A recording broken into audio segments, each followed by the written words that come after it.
individual issues, part of which is matters that are of a public nature that are ongoing and need some comment from us. And I'll also come at the right end. But for the beginning, let me invite the Honourable Member for Suba to say a few words. And he's the Secretary General of Azimio in office. Thank you. And also Majority Secretary General of Azimio Parliamentary Group as well. Good afternoon, everybody. I just want to speak briefly on certain goings on in the sugar belt part of Nyanza region. As the nation may be aware, there are violent activities being perpetrated against certain communities within the sugar belt. People are being evicted from their farms, they are being attacked, and the government is not paying the necessary attention to this. We all understand that the government has messed up the sugar sector by the very dysfunctional leasing process, and the people are not happy. So if you go to the Miwani area, Chemelil area, Muhoroni area, today, as we speak, several communities are in conflict. We want this matter to be brought to the attention of the nation and the government to be told to take the necessary steps to restore peace and tranquility in that part of the country. We know for sure the government leased the sugar mills, but those who took over the leases never paid any cent for the nucleus estate of those sugar mills. They have never made public the valuation process, the values of the leasing scheme, and the farmers are not happy. The farmers are not getting paid. They've been laid, those who are working in the mills have been laid off, have not been paid, and we want this issue addressed as a matter of urgency. We are also aware of schemes to take away 10,000 acres of Miwani land fraudulently. And sometime next week, members of parliament will be going to Muhoroni, Miwani area to deal with that issue as part of a public petition that is being handled in parliament. So we really want to bring this out and to tell the government to get serious with the welfare of the people of the sugar belt. There is no point planning state visits or a lot of activities around Kisumu next week when the main economic activity of that area is being sabotaged by the government. When peace is disturbed by agents of government attacking innocent Kenyans and evicting them from their farms. And even you people of the Fourth Estate, please amplify this issue so that the truth can come out. Thank you very much. And I think we have the governor Nairobi coming. Thank you, members of the press. I want to take this opportunity to wish our Muslim brothers and sisters a happy Ramadan season, full of happiness, love, and joy. And just like Prophet Muhammad advises us, when he tied 2 stones in his stomach, he advised that leaders should sacrifice just the way he sacrificed. And that is why we are here today, to sacrifice for our people, to work for our people as their servants. I want to talk about what's currently happening, especially yesterday, the conduct and becoming of our leaders, leaders who are at the apex of leadership in this country. What example are they trying to show those who are coming after them? Must leadership just be full of goonism, violence, insults? As young leaders, we want to condemn the conduct and becoming of the leaders, especially at the presidency level. We don't expect the President of the Republic of Kenya to behave in a way that he behaved yesterday. The moment you get annoyed as a president, what decisions will you make? And those decisions, your guess is as good as mine, that can lead to chaos And therefore you must conduct yourself in a manner that is protecting the image of that office, because it is no longer you as an individual, but it is the office that you hold. That is all that I can say as of today. Thank you.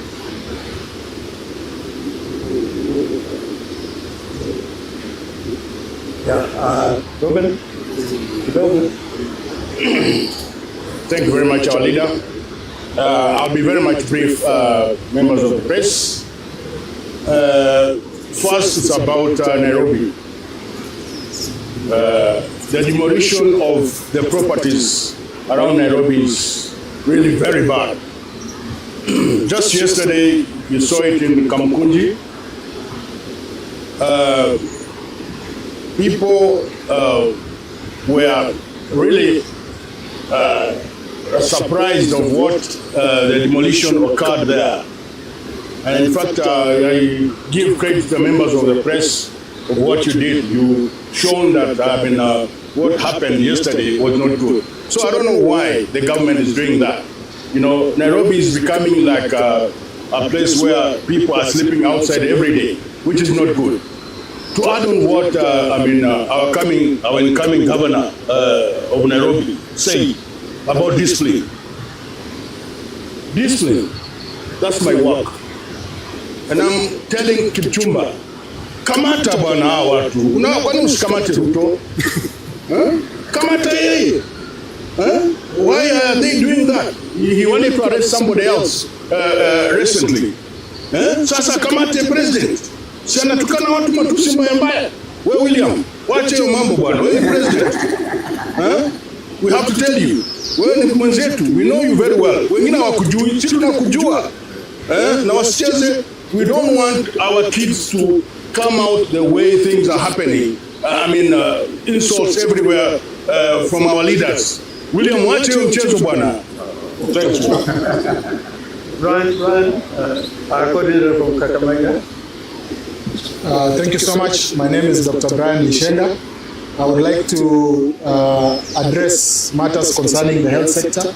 First, we condemn the attempts for hostile takeover of Nairobi Hospital.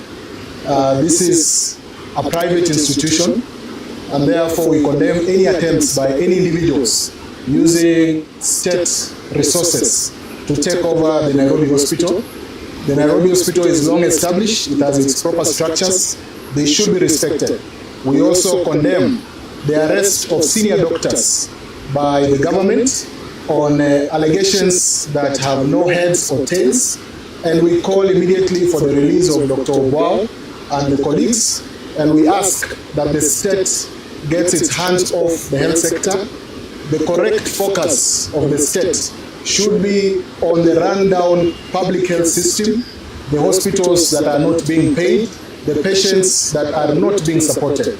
So we would like to condemn these actions and call for the government to retain its focus on strengthening the rundown social health authority. Thank you very much. Deputy Party Leader.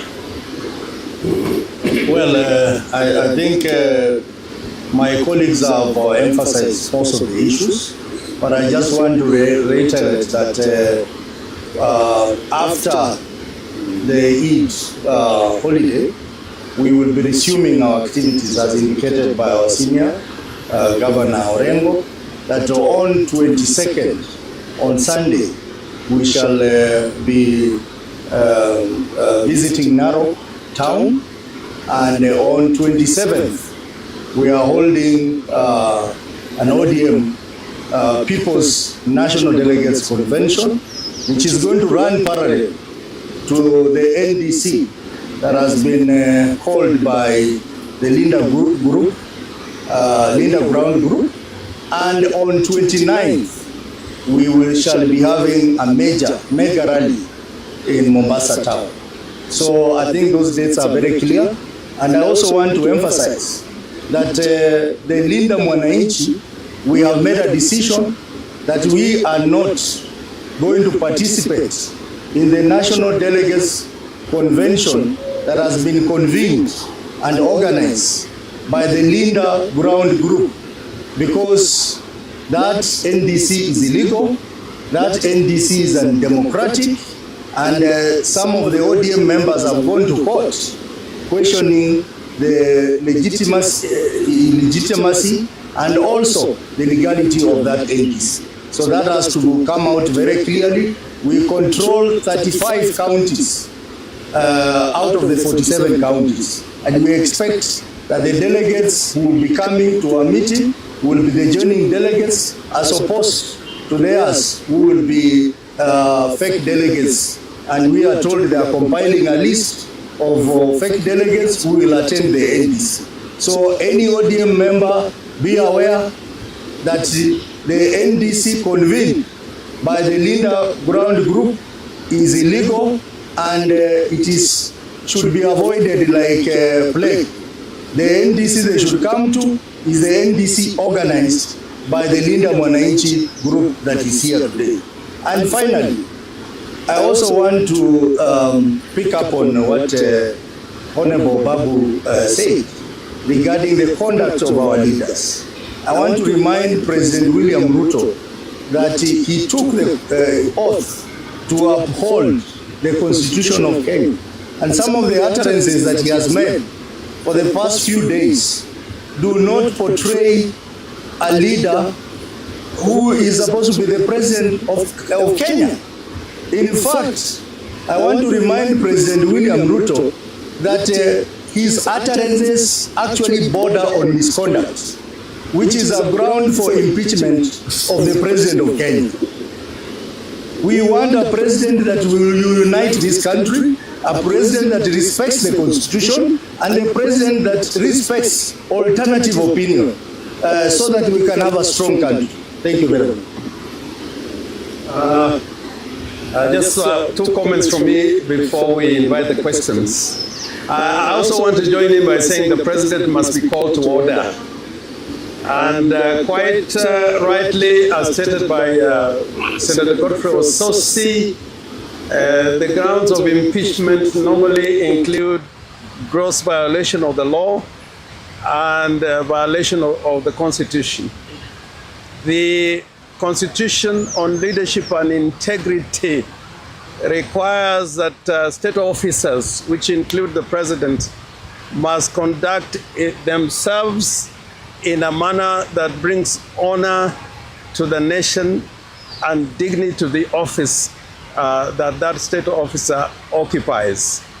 In the articles that relate to the freedom of expression, our Constitution frowns on acts of hate speech, and a lot of what the president talked about, the verbal diarrhea on his part, I think can be described as hate speech. And the Constitution also frowns on incitement and vilification of others. And this applies to him particularly because Article 131 of the Constitution requires of him to promote constitutional values and principles, and that he should bring about unity in the country. So those utterances on his part, and we have not taken an oath like the president. Gachaga has not taken an oath, but the president has taken an oath to defend and protect the Constitution. So his utterances constitute an abomination. And if we were in a society where the leadership, particularly in the assemblies, including the parliament, I agree with Godfrey Osotsi that the only way the president can be called to order is by impeachment or a sanction by way of a resolution in parliament. And we have precedent for those kind of infractions of the law. So he must be called to order. The president cannot climb from the high office which he occupies and come down to have violent exchanges, verbal exchanges, which do not bring honor to the Republic of Kenya. And I think all the presidents we've had have had their low times in terms of what they said, but I think this yesterday, some of the utterances, if you have great statesmen like Mboya and Masinde Mulero, Ngala, they'll be turning on their graves that what is this person we have created to occupy that high office of the President of the Republic of Kenya. Secondly, in regard to what happened to Tuju, I described Kenya as a kleptocratic state. But I want to add that President Ruto is suffering from a disease known as kleptomania, where you want to acquire anything, even if you have had enough, you can never really have enough. And using primitive capital accumulation, using the police to have a hostile takeover of Tuju's hotel, having a hostile takeover of Nairobi hospital.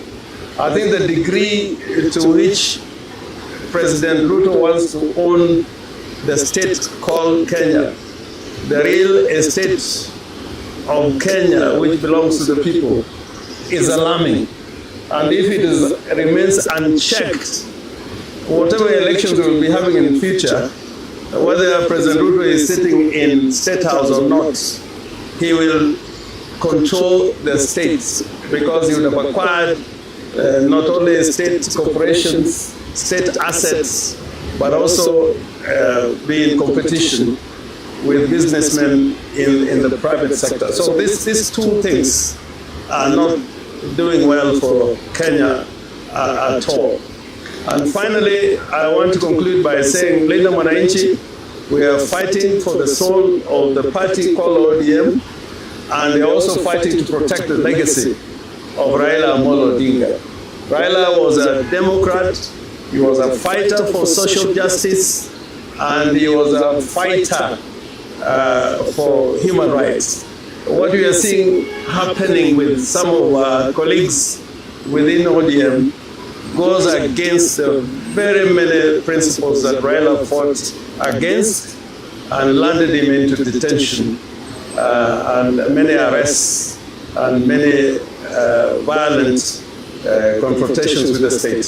So we think we should be understood that we are fighting for the soul and legacy of the party. And we are going to go everywhere in the Republic preaching that message, that ODM must remain the party of the people, by the people, for the people. We invite questions. Thank you. Fighting for the soul and the legacy of the party, also being following the party constitution. Regards to the NDC, parallel NDC to change the party constitution on Friday, the party constitution says that they need to constitute 1 day notice to start an NDC, also indicate the venue. Today is 18th, so clearly I want to send a notice for the Condemnation, meaning you are allowed to pass the constitution. Secondly, yesterday the Nairobi branch of MES and agreed that this goes to the party leader to fund the Owino, the deputy party leader. In one of those NDCs, I'm not sure if it will be your NDC or the other NDC. Is it something you will consider? Clearly, the position they are aiming for is your position, deputy party leader. The other two deputy party leaders are within that ground. What do you have to say about it? One, about the convening of the NDC and the venue, and two, the proposal that the Owino in the Texas. The second question, as you rightly put it, Deputy Party Leader will answer. If you had asked me, I would have asked Babu to answer it, but I'm not asking. You know why? I don't know whether you heard me correctly. We didn't talk about a national delegates convention, and we didn't talk about a special delegates convention. We talked about a people's National Delegates Convention. So get the wording right. If you get it right, then you will get to the conclusion that there is no violation of the Constitution at all. Ready? Well, just to emphasize, we are talking about people's NDC. And why are people's NDC? Because there's clear violation of the constitution of the party and discrimination of our genuine delegates from our counties. And therefore, those who have been left out because of the schemes of the other side will have an opportunity to attend the real people's NDC, convened by Linda Mwannchi. Now, to come to your issue, I think Senator Governor Owino has clearly said that Linda Mwannchi exists because we are out to fight for the soul of ODM and the legacy of Raila Amolo Odinga. Clearly, you see that there is an attempt to take away the ODM ideology, the ODM spirit fighting for the people of Kenya. And the ODM we know, and we have always known, is not the ODM that we are seeing. What we are seeing is the ODM which is an extension of UDA. You have seen the rallies that President William Ruto has been addressing in Western Kenya. Western Kenya happens to be an ODM stronghold, but MPs are now being pushed to join UDA, ODM MPs. Rallies in Western are largely branded as UDA rallies. That tells you that the ODM that we know is not the ODM that the group from Linda Brown is telling us. So we are saying that we will move on as Linda Mwannchi because we are fighting a right cause. And as for my position, for me, I really don't care. And I don't think I'm going to attend that NDC convened by the Linda Brown group because it is against the constitution of the party. It has not been convened by the Secretary General. It is, we have not completed our grassroots elections. We have not done elections in Nairobi and other counties. And most importantly, the idea of the NDC was to complete the election process. Remember, we did the grassroots election up to the county election level. Now we were to do competitive national election. But if you look at the notice of the Linda Brown group, is that they want to do an NDC where they are going to confirm a list of officials. That is not the direction that progressive forces in ODM want. So I do not want to be part of it. I would have been wanted to be part of it if there was going to be a contest. And I was willing to participate in that election to defend my position as a deputy party leader. But I do not want to appear before ODM supporters just to be confirmed that Godfrey Osozi is the deputy party leader when other people have been denied an opportunity to compete with me. So for that reason, I am joining those who are saying we are not body. We are not body. For the issue of Winnie, I think Winnie has a democratic right to decide for herself whether she wants to be party leader or deputy party leader. Let us give her the space to do that. But I just want to, as a caution, to tell her that I think she needs to tread very carefully because I think those from Linda Brown would want to use her to justify what they are going to do on 27 to confirm people without a competition. And I don't think that Winnie needs that because he can easily win any seat if she contests. So I think there is a sinister motive.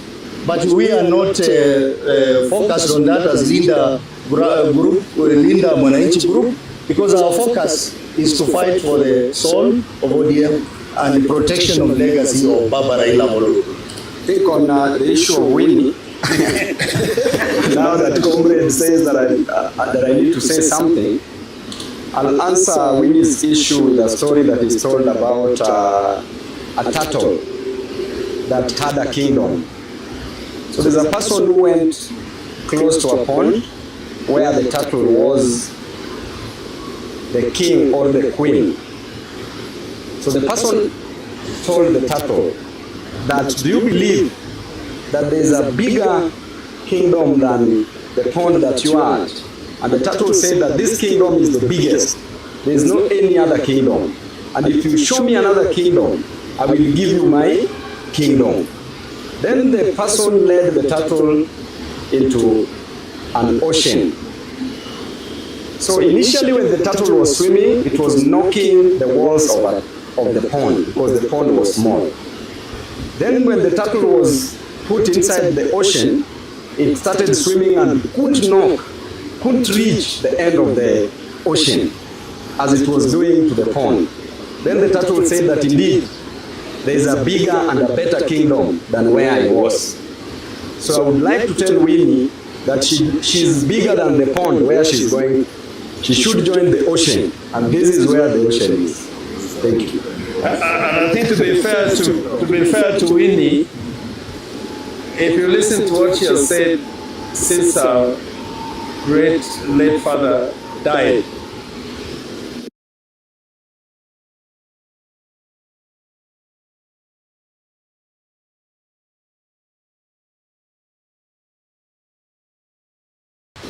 you will know where her soul is. Watch her every utterance. So me, I don't really care where her body is, but I very much care where her soul is. And I think her soul is together with the soul of the Father and with Linda mwannchi. Asante.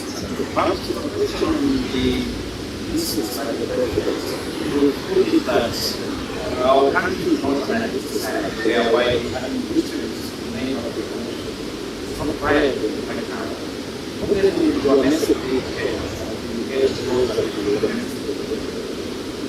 But the message is that we have a president who is unfit to be in office.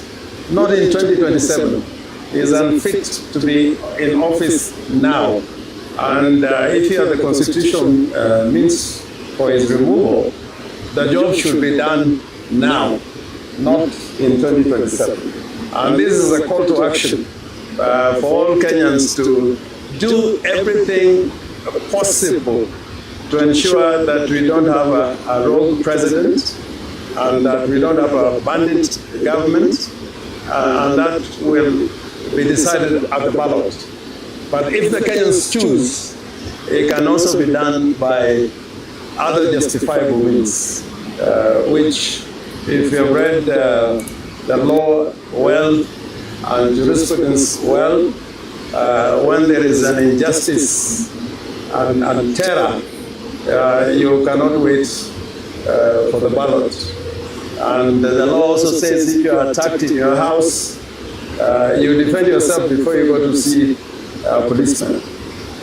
So this time, we are warning Kenyans that the time to deal with that wrong presidency is not 2027, it's actually now. And it's important for the overthrowing of president because they say other justifiable constitution is about getting the president out of office through an election or through an impeachment. And it is not viable. So, may I say the election is in 2027. You're talking about an overthrow. Me, I'm saying he should be removed through justifiable means. And that has happened in many places. And I don't need to tell you that story. And Gen Zs know that story better than I do. Hapa kuna swali lingine?